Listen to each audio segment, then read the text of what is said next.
राम जेठमलानी जैसे वकील उसके सामने गिग्गी बांधे रहते। सुप्रीम कोर्ट के जजों को अपनी साख इज्जत बचाने के लिए दुष्यंत दवे के सामने गिड़गिड़ाए रहना पड़ता था। सुप्रीम कोर्ट के बार एसोसिएशन के लंबे समय तक प्रेसिडेंट रहे दुष्यंत दवे का करण थापर के साथ एक वीडियो वायरल हो रहा है। कांग्रेस सरकार के आज भी पेरोल पर अलग अलग, जैसे तेलंगाना में सरकार है तो तेलंगाना सरकार की तरफ से सुप्रीम कोर्ट में वकालत दुष्यंत दवे करेंगे। कर्नाटक में कांग्रेस की सरकार है तो वही करते हैं। आते ही लगातार नरेंद्र मोदी सरकार द्वारा संसद में पास तमाम कानूनों को ध्वस्त करना शुरू कर दुष्यंत दवे, कपिल सिब्बल और सिंघवी जैसे वकीलों की मौज होने लगी। नमस्कार, कैसे हैं आप? एक वीडियो मेरे पास कल किसी साथी ने भेजा तो मैं देखकर चौंक गया। एक ऐसे व्यक्ति को रोते हुए, हपक कर रोते हुए देखना जिस व्यक्ति को हमने सुप्रीम कोर्ट के जजों और वकीलों को रुलाते हुए देखा है। जब मैं 2005-6 में सुप्रीम कोर्ट की रिपोर्टिंग मैंने शुरुआत की तो सुप्रीम कोर्ट के एक बेंच के सामने मैंने देखा एक वकील बेहद बदतमीजी के साथ देश के जाने माने वकील को अपमानित कर रहा है। वो वकील थे राम जेठमलानी। राम जेठमलानी को जलील करते हुए एक कोर्ट रूम के अंदर जिस वकील को मैंने देखा उसे मैं नहीं पहचानता था।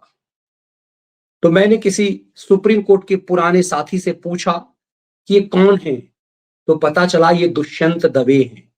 बड़े धाकर वकील हैं। सत्ता और सरकार में, केंद्र सरकार में इनकी जबरदस्त पैठ है। उस समय केंद्र में सोनिया की मनमोहनी सरकार थी और सुप्रीम कोर्ट दुष्यंत दवे के इशारे पर चला करता था। राम जेठमलानी जैसे वकील उसके सामने गिग्गी बांधे रहते थे। सुप्रीम कोर्ट के जजों को अपनी साख इज्जत बचाने के लिए दुष्यंत दवे के सामने गिड़गिड़ाए रहना पड़ता था। दुष्यंत दवे का बोलबाला था क्योंकि दुष्यंत दवे का बैकग्राउंड इतना प्रभावशाली था। कई सारे एनजीओस, कई सारी जिम्मेदारी प्रत्यक्ष और अप्रत्यक्ष रूप से उनके पास थी। समय बदला तो कल्पना नहीं कर सकता था कि ऐसे लोग जिससे सुप्रीम कोर्ट के जज घबराए रहते हैं कि बड़ी इज्जत से रिटायरमेंट हो जाए तो भला है, दुष्यंत दवे जैसे लोगों का साथ पाला ना पड़े। सुप्रीम कोर्ट के बार एसोसिएशन के लंबे समय तक प्रेसिडेंट रहे दुष्यंत दवे का करण थापर के साथ एक वीडियो वायरल हो रहा है। दरअसल मुझे सुबह से कई साथियों ने फोन किया कि ये क्या है इस वीडियो में। कई वामपंथी साथी ने भी फोन करके कहा कि चंद्रचूड़ का मामला क्या है जो दुष्यंत दवे इस ढंग से रो रहे हैं। मैंने उस वीडियो को फिर से बड़ी बारीकी से देखा। जरा उस वीडियो को देखिए। दुष्यंत दवे का ये रोना सही मायने में एक बड़ी उपलब्धि है भारत की। दुष्यंत दवे जैसे लोग जब रोते हैं तो भारत के आम जन के लिए मुस्कुराने और हंसने का समय इसका मतलब आ गया है। दुष्यंत दवे का फपक फपक कर रोना बता रहा है कि भारत के आम जन के लिए हंसने का समय सही में आ गया है। क्यों, इसे समझेंगे। पहले दो शातिर लोगों के इंटरव्यू को समझिए, जरा सा देखिए। करण थापर कितने शातिरपना से सवाल करता है और दुष्यंत दवे जवाब देते हुए क्यों फपक कर रहा है। To prohibit conversion of any place of worship as it existed on 15 August 1947. Now, if there is a prohibition, where is the question of ascertaining the character? I mean, are you doing an academic exercise at Supreme Court in a most sensitive, communally sensitive issue? Now, is judiciary not responsible for the deaths of these 4 innocent people in Sambal? What are we are discussing here? People are losing their lives. The two communities are being divided permanently. And these wounds are virtually impossible to heal, especially when the Bharatiya Janata Party is in power in these states where this is happening, be it Rajasthan or Uttar Pradesh. So I think that Chandrachud has done a great disservice to the constitution and to this country. I want to get you to repeat that. Justice Chandrachud has done a great disservice to the constitution and to the people of this country. You seriously mean that? I not only mean that, but I feel. Now, just imagine, we don't want this kind of a situation to go beyond. We have a lot of work to do. We have to, take care of 140 crore people. We need to create jobs. We need to uplift the poor from poverty.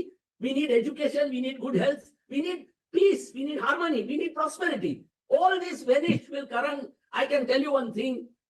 I can tell you one thing. I have sleepless nights thinking about it. My wife tells me every day, why are we getting so involved?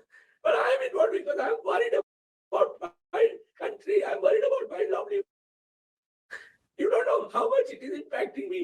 Just imagine how much it must be affecting those belonging to the minority community. It's really sad what is happening, and I don't know why nobody in this country wants to stand up and fight this kind of nonsense. Dushyant Dave, I thank you for this very, very powerful interview. The emotion in your voice, the tears in your eyes speak volumes. इस दुष्यंत दवे को जब मैंने रोते देखा तो मुझे लगा कि ये क्या कोई मीम्स तो नहीं है। फिर मैंने बार बार देखा, ट्विटर पर दुष्यंत दवे को ट्रेंड करते हुए देखा तो मैं चौंक गया कि ये दुष्यंत दवे तो दूसरों को रुलाता था। राम जेठमलानी से लेकर सुप्रीम कोर्ट के जजेस कांपते थे। आज भी सुप्रीम कोर्ट में दुष्यंत दवे के नाम पर आप सिब्बल और सिंघवी को इसके सामने बहुत छोटा पाएंगे। दुष्यंत दवे का जो दबंगई है उसके सामने सब कुछ छोटे हैं।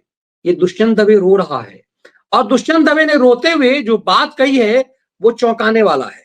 माइनॉरिटीज को लेकर के सालों तक सोनिया की मनमोहनी सरकार में मलाई चाटते दुष्यंत दवे जैसे लोगों की 10 साल से दुकानें बंद हैं। ऐसा नहीं कि कमाई नहीं कर रहे हैं। कांग्रेस सरकार के आज भी पेरोल पर अलग अलग, जैसे तेलंगाना में सरकार है तो तेलंगाना सरकार की तरफ से सुप्रीम कोर्ट में वकालत दुष्यंत दवे करेंगे। कर्नाटक में कांग्रेस की सरकार है तो वही करते हैं। कमाल की बात जरा बारीकियों से समझिए। ये दुष्यंत दवे कह रहे हैं डिस सर्विस है, कह रहे हैं चंद्रचूड़ की, चंद्रचूड़ को अपमानित कर रहे हैं, कह रहे चंद्रचूड़ ने सब बर्बाद कर दिया। ये वही दुष्यंत दवे हैं जब सीजीआई नहीं, जब सुप्रीम कोर्ट में चंद्रचूड़ के आने की खूब तारीफ की थी और कहा था कि ये व्यक्ति जब भारत का 2 साल तक मुख्य न्यायाधीश रहेगा तो भारत का कायाकल्प कर देगा। लेफ्ट लिबरल गिरोह को चंद्रचूड़ से बड़ी आस थी। चंद्रचूड़ ने आते ही लगातार नरेंद्र मोदी सरकार द्वारा संसद में पास तमाम कानूनों को ध्वस्त करना शुरू कर दिया। दुष्यंत दवे, कपिल सिब्बल और सिंघवी जैसे वकीलों की मौज होने लगी। जस्टिस चंद्रचूड़ ने वो सब काम किया जो लेफ्ट लिबरल गिरोह कांग्रेस के इकोसिस्टम को पसंद आ रहा था। लेकिन ऐसा क्या हुआ कि जाते जाते जस्टिस चंद्रचूड़ के लिए नफरत की बोली बोली जाने लगी। दुष्यंत दवे संभल के लिए रो रहे हैं, संभल के दंगाइयों के लिए रो रहे हैं, पत्थरबाजों पर रो रहे हैं कि इन पत्थरबाजों के साथ इंसाफ नहीं हो रहा है। दरअसल इन पत्थरबाजों के साथ खड़े दे रहे दुष्यंत दवे इस देश के माइनॉरिटी को भड़काना चाह रहे हैं। घोर ब्राह्मण विरोधी अपने आप को साबित करते जस्टिस ये दुष्यंत दवे ने कहा था कि ब्राह्मणों ने इस देश को हाईजैक कर लिया है। दुष्यंत दवे खुद ब्राह्मण है, उन्होंने खुद हाईजैक किया हुआ है सुप्रीम कोर्ट को। सुप्रीम कोर्ट को सालों तक हाईजैक करने वाला ये दुष्यंत दवे खुद ब्राह्मण है और ब्राह्मणों के लिए जहर उगलता है। दरअसल आप देखेंगे अक्सर वामपंथी एजेंडावाद ज्यादातर ब्राह्मण है और ब्राह्मणों को लेकर ही जहर उगलते हैं। इन्हें लगता है कि ये ब्राह्मण है और ब्राह्मण के खिलाफ जहर उगलेंगे तो ये ज्यादा सार्थक हो जाएंगे। मैंने अपने ज्यादातर साथियों को देखा है कि वो वामपंथी हैं और ब्राह्मण हैं। वो पूरा अपने घरेलू संस्कार, वो कट्टर हिंदुत्व का फॉलो करते हैं, लेकिन पब्लिक मंच पर वो घोर वामपंथी आते हैं क्योंकि उससे उनका माल कमाना होता है, उनकी दुकान चलती है। दुष्यंत दवे गुजरात के नागर ब्राह्मण बताए जाते हैं। पॉलिटिकल बैकग्राउंड, कांग्रेस के पॉलिटिकल बैकग्राउंड से आते हैं। सालों तक कांग्रेस की जब सत्ता रही, दुष्यंत दवे जैसे लोगों की मौज रही। बहुत कम उम्र में दुष्यंत दवे सुप्रीम कोर्ट के प्रभावशाली वकील रहे। और इनका रोना मत भूलिए, दुष्यंत दवे वही हैं जिनने सुप्रीम कोर्ट में बुर्खा वाले मामले में कायाकल्प कर दिया था। जस्टिस चंद्रचूड़ जैसे वकील और जजों ने और उनकी खंडपीठ ने यूनिफॉर्म की जगह बुर्का चाहने वाले को मान्यता दिलवाया था, वो दुष्यंत दवे ही थे। दुष्यंत दवे दरअसल कांग्रेस के इकोसिस्टम के ऐसे हिस्सेदार हैं जो वही चाहते रहे तो सोनिया की मनमोहनी सरकार चाहती रही। लेकिन 10 साल से इन सब की दाल नहीं गड़ रही है, इसीलिए फपक कर रो रहे हैं। आपको आश्चर्य लगेगा कि जस्टिस चंद्रचूड़ से हर वो काम करा लेने वाले दुष्यंत दवे जैसे वकील चंद्रचूड़ को गाली दे रहे हैं। अभी हाल के दिनों में तेलंगाना के मामले में जब से जस्टिस चंद्रचूड़ रिटायर होने लगे, उससे पहले तेलंगाना सरकार के वकील के रूप में थे दुष्यंत दवे। और दुष्यंत दवे ने वो सब पा लिया चंद्रचूड़ की कोर्ट से जो असंभव सा लग रहा था। दुष्यंत दवे ने बड़ी जलालत की तुषार मेहता की। तुषार मेहता कौन है? भारत के सॉलिसिटर जनरल हैं। और इस केस को देखा मैंने, ये 2 साल पहले की रिपोर्ट है, जब नए नए सीजीआई बने थे चंद्रचूड़ साहब। मैं तेलंगाना के वकील जैसा चिल्ला नहीं सकता। दरअसल दुष्यंत दवे जब कोर्ट में होते हैं तो खूब चिल्लाते हैं, भारी हंगामा करते हैं। मैंने जैसे कहा कि जब मैं नया नया सुप्रीम कोर्ट कवर करने आया तो मैंने देखा कि राम जेठमलानी को जमकर जलील कर रहे हैं। मैं इनको पहचानता नहीं था। राम जेठमलानी तो वेल नोन है, भारत का बच्चा बच्चा राम जेठमलानी को जानता था, तो मैं भी पहचानता था। लेकिन दुष्यंत दवे को मैं नहीं जानता था, चेहरे से नहीं पहचानता था। पहली दिन मैं सुप्रीम कोर्ट की रिपोर्टिंग कर रहा था, दुष्यंत दवे को देखा, मैं चिल्ला रहे हैं जोर जोर से। अब देखिए, यहां तुषार मेहता कह रहे हैं मैं तेलंगाना के वकील जितना चिल्ला नहीं सकता, तो उसका जवाब दुष्यंत दे रहे हैं, आप जैसी हरकत मैंने 40 साल में नहीं देखी है। ये भारत के सॉलिसिटर जनरल से कह रहे हैं कि तुम्हारे जैसी हरकत मैंने 40 साल में नहीं देखी। आपको आश्चर्य लगेगा, इस मामले में चंद्रचूड़ हियरिंग कर रहे थे और तेलंगाना की जो राज्यपाल है उसके खिलाफ जजमेंट गया। तेलंगाना में प्रोटोकॉल का पालन नहीं किया जा रहा है, सीएम को राज्यपाल के साथ समय समय पर मिलना जरूरी है। तेलंगाना में ऐसा नहीं होता है। 2 साल से मैं सीएम से नहीं मिली हूं, ये राज्यपाल कह रही हैं। ऐसी उदंडता सीएम दिखा रहे थे, तेलंगाना के चीफ मिनिस्टर। और उसके बावजूद चंद्रचूड़ साहब ने इस पूरे मामले में, तेलंगाना सरकार की याचिका थी, सीजीआई चंद्रचूड़ और जस्टिस पीएस नरसिम्हा की बेंच ने तेलंगाना सरकार की याचिका पर सुनवाई चल रही है। याचिका में तेलंगाना की राज्यपाल तिमिलिसाई सौंदर्यराजन का पर विधानसभा में पारित हो चुके 10 बिलों को लंबे वक्त तक दबाकर बैठने की शिकायत की गई। इस मामले में दुष्यंत दवे ने लगातार जिला किया। तुषार मेहता ने कहा कि बिल को जरूरत नहीं है तुरंत पास किए जाने की, लेकिन अल्टीमेटली सुप्रीम कोर्ट ने, चंद्रचूड़ ने वही फैसला दिया जो दुष्यंत दवे चाहते थे। दुष्यंत दवे जैसे लोग हर वो फैसला वैसा ही चाहते थे जो वो उनकी इच्छा है, वैसा ही फैसला होना चाहिए, और ऐसा ही फैसला सुप्रीम कोर्ट में होता रहा। चंद्रचूड़ ज्यादातर मामले में दुष्यंत दवे जैसे वकीलों के दबाव में दिखाई देते रहे। लेकिन ऐसा क्या हुआ कि जाते जाते वो चंद्रचूड़ उन्हें अपमानित करने लगे। दरअसल प्लेसेस ऑफ वर्शिप एक्ट मामले में इन सबको लगता था कि चंद्रचूड़ ऐसा खेल कर दें कि विपक्ष की भूमिका में रहे। दरअसल पूरा कांग्रेस का इकोसिस्टम चुनाव में पस्त होने के बाद सुप्रीम कोर्ट से ये उम्मीद लगाए बैठा था कि सुप्रीम कोर्ट विपक्ष की भूमिका में निभाए।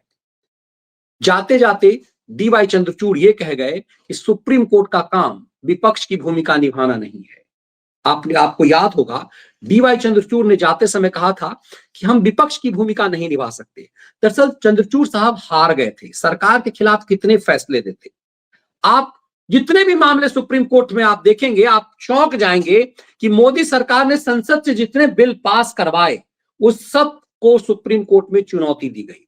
आमतौर पर सुप्रीम कोर्ट ये कहता है कि हम कार्यपालिका के काम में हस्तक्षेप नहीं कर सकते, लेकिन चंद्रचूड़ के काल में मोदी सरकार के खिलाफ हर मामले सुने गए, और ऐसे वकील जो सरकार के खिलाफ कोई बिल पास करवाना चाहते थे, उन सब वकीलों की दुकान बेहतर चली।